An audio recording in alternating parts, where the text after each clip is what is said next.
7 दिसंबर की रात डॉक्टर अंबेडकर उपभोक्ता भंडार लपतपुर में चोरों ने दुकान का ताला तोड़ दिया और साथ ही 6 बोरी गेहूं समेत 11 बोरी चावल चुरा लिए, जिनकी कुल कीमत 23,000 रुपए बताई जा रही है। मामला सामने आने के बाद पुलिस ने आरोपी विजय गोलू पूरन और साथी भगवान को गिरफ्तार कर लिया। बंडा पुलिस ने चोरों के पास से मशरूका भी बरामद की है। गुना में एक विधवा महिला ने ससुराल वालों पर घर से निकालने का आरोप लगाया है। साथ ही पीड़िता का कहना है कि ससुराल वाले उसे मारते पीटते थे और जबरन शारीरिक संबंध बनाना चाहते थे। पीड़ित महिला का कहना है कि कई बार घर में घुसकर पीटा भी गया, लेकिन कर्नलगंज थाने में शिकायत के बावजूद भी अब तक कोई कार्रवाई नहीं हुई है। पुलिस ने महिला अधीक्षक से न्याय की गुहार लगाई है।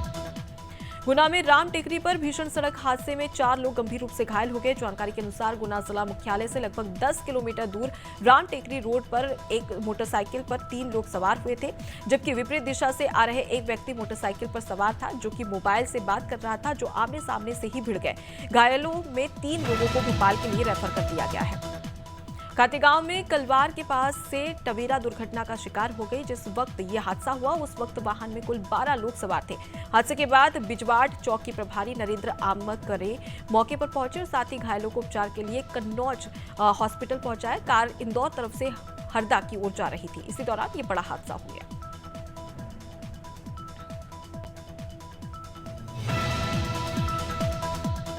औरैया में सामूहिक विवाह में शामिल होने आई एक युवती की सड़क हादसे में मौत हो गई। बताया जा रहा है कि युवती दिल्ली से औरैया पहुंची थी और ऑटो से अपने घर जा रही थी। इस दौरान एक तेज रफ्तार स्कूल वैन ने ऑटो को टक्कर मार दी, जिससे ऑटो पलट गई। इस हादसे के बाद गंभीर रूप से घायल युवती को परिजनों ने अस्पताल में भर्ती कराया गया है।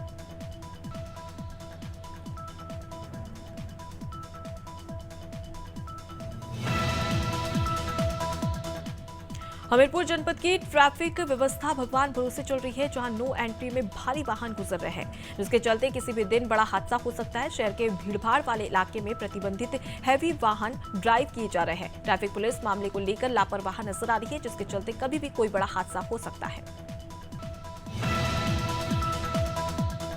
बहराइच में कुहासे में मार्ग दुर्घटना रोकने के लिए आरटीओ ने चीनी मिल पहुंचकर सैकड़ों ट्रैक्टर ट्रॉली में रेडियम रिफ्रैक्टर लगाए हैं और किसानों को जागरूक भी किया। आरटीओ राजीव कुमार ने बताया कि सभी किसानों और वाहन चालकों को जागरूक किया जा रहा है। सभी को कुहासे के इंडिकेटर जलाए जाने और साथ ही गाड़ी में रेडियम युक्त पट्टी लगाने की सलाह दी गई है। एनसीआरबी के आंकड़े जारी होने के बाद भोपाल पुलिस खासकर बुजुर्गों और बच्चों को सुरक्षा पर विशेष ध्यान दे रही है। पुलिस ने सिटीजन कॉप एप्लीकेशन का अपडेट वर्जन जारी कर दिया है। नया वर्जन अपडेट होने के बाद इंटरनेट नहीं होने की स्थिति में भी परिजन को लोकेशन का अलर्ट मिल सकेगा।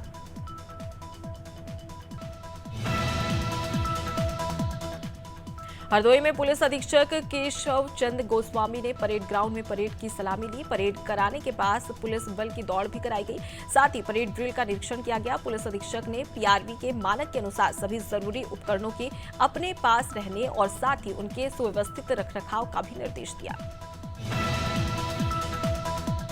पीलीभीत में जिलाधिकारी प्रवीण कुमार लक्षकार ने किसान मेले का फीता काटकर शुभारंभ किया। साथ ही उन्होंने किसान मेले का भ्रमण कर सभी स्टॉलों का निरीक्षण भी किया।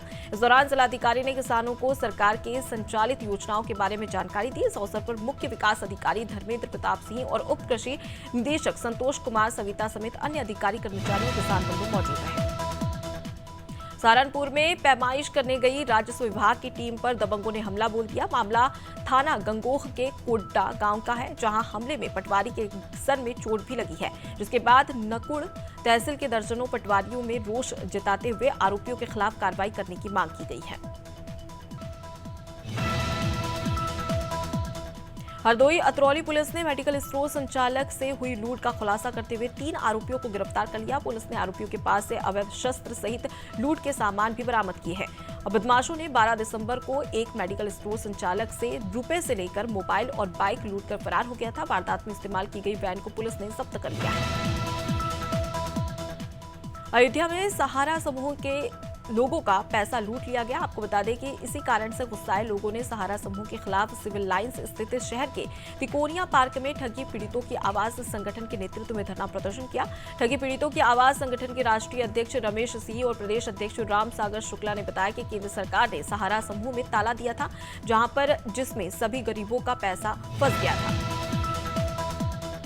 प्रयागराज में मारपीट में घायल की इलाज के दौरान मौत हो गई। मामला घुरपुर थाना क्षेत्र के सक्खू गांव का बताया जा रहा है, जहां बीते दिनों दो पक्षों में मारपीट हो गई। घायल की मौत के बाद ग्रामीणों ने थाने का घेराव कर लिया।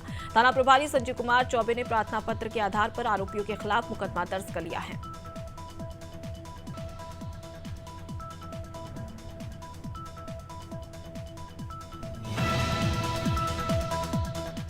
प्रयागराज में माघ मेले का आयोजन होने वाला है। इसके लिए जमीन आवंटन 21 दिसंबर से होगा। जमीन आवंटन में कोई परेशानी न हो, इसके लिए साधु संतों की बैठक शुरू हो गई है।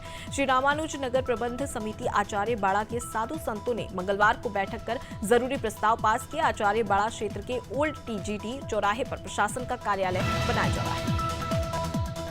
रायबरेली में शासन के निर्देश पर सामूहिक विवाह कार्यक्रम आयोजित किया गया। कार्यक्रम के दौरान 295 जोड़े परिणय सूत्र में बंधे गए। आपको बता दें कि राज्य मंत्री स्वतंत्र प्रभार दिनेश प्रताप सिंह ने परिणय सूत्र में बंधे जोड़ों को आशीर्वाद दिया। इस दौरान जिलाधिकारी हर्षिता माथुर समेत कई अधिकारी और कर्मचारी मौजूद रहे। मुंबई शेयर बाजार शुक्रवार को फिर ऑल टाइम हाई रिकॉर्ड पर पहुंच गया है। कारोबार के दौरान सेंसेक्स ने 71,084.08 और निफ्टी ने 21,355.65 का स्तर छुआ। इससे पहले गुरुवार को भी सेंसेक्स ने 70,602.89 और निफ्टी ने 21,000 से भी ज्यादा का आंकड़ा छुआ था। नई दिल्ली ने दुनिया भर के विजिटर्स को जनवरी 2024 से केन्या जाने के लिए वीजा की जरूरत नहीं होगी। केन्या की आजादी के 60 साल पूरे होने पर नैरोबी ने एक कार्यक्रम आयोजित किया गया, जहां पर राष्ट्रपति रूटो ने कहा कि इलेक्ट्रॉनिक ट्रैवल अथॉरिटाइजेशन की थकाऊ वीजा प्रोसेस खत्म होगी। खैरागढ़ में प्याज और टमाटर के बाद अब लहसुन आपका जायका बिगाड़ने के लिए तैयार है। बीते कुछ दिनों में अचानक लहसुन के दाम उछाल मारने लगे हैं। लहसुन 70 से 90 रुपए तक बाजारों में बिक रहा है। लगातार पिछले कुछ महीनों में महंगाई की मार देखने को मिल रही है।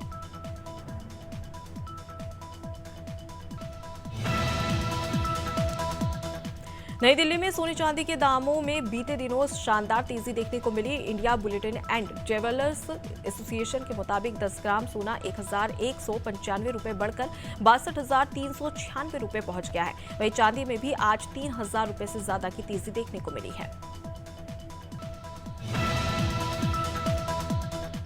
झाबुआ जिले के पहलवान सुशील वाजपेयी तेलंगाना के विश्व स्ट्रेंथ लिफ्टिंग चैंपियनशिप में हिस्सा लेंगे। ये चैंपियनशिप हैदराबाद में 19 से 21 दिसंबर तक चलेगी। झाबुआ का ये पहलवान अलग अलग देशों के खिलाड़ियों को चुनौती देगा। बता दें कि सुशील पहलवान जिले के पहले खिलाड़ी हैं जो स्ट्रेंथ लिफ्टिंग में अंतर्राष्ट्रीय स्तर पर प्रदर्शन करने जा रहे हैं।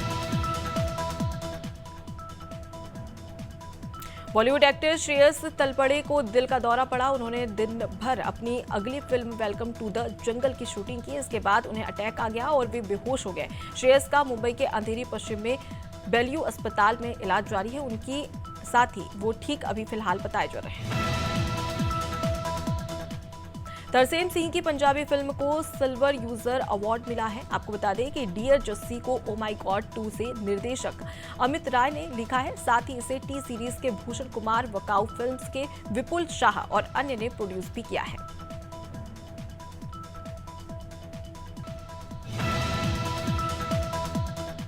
दिसंबर का तीसरा हफ्ता शुरू हो गया है, लेकिन ठंड के तेवर नरम गरम ही चल रहे हैं। बुधवार की रात इसी सीजन की सबसे ठंडी रात थी। इसके बाद फिर मौसम में बदलाव आया। गुरुवार को दिन भर धूप रही। इस दौरान दिन और रात के तापमान में 1 डिग्री सेल्सियस उछाल रहा। गुरुवार को दिन का तापमान 26.6 डिग्री सेल्सियस और रात का तापमान 14.2 डिग्री सेल्सियस रहा।